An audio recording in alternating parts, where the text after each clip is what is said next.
I think Dottie Johnson was the first regional association director in the country to start taking her members to Washington to meet with elected officials from Michigan and to tell them about the philanthropic work that's going on in the state. And of course, now regional associations from all over the country are doing that.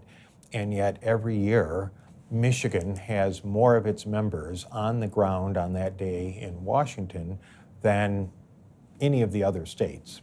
And Michigan has always been looked to as the leader in that.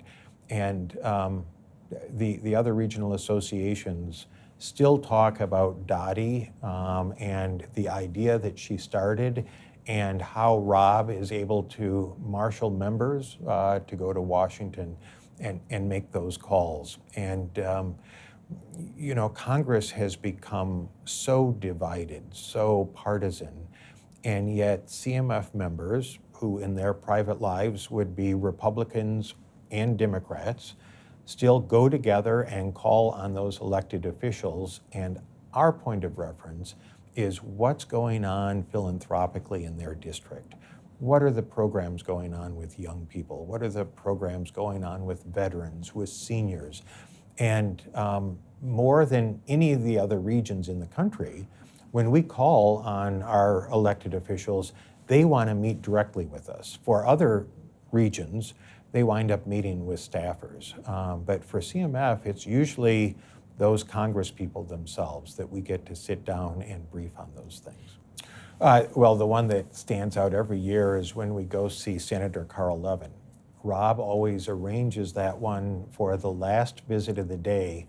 You know, during the day, we're divided into 2 or 3 different groups so we could hold simultaneous meetings, but we all come together to meet with Senator Levin. And one year, it was late in the afternoon on the day that the State of the Union address was going to be, and he took us to his private office over in the Capitol. And so we had a chance to go through lots of security to get into the Capitol literally 3 hours before the State of the Union address was going to take place. And Senator Levin is always so hospitable with us.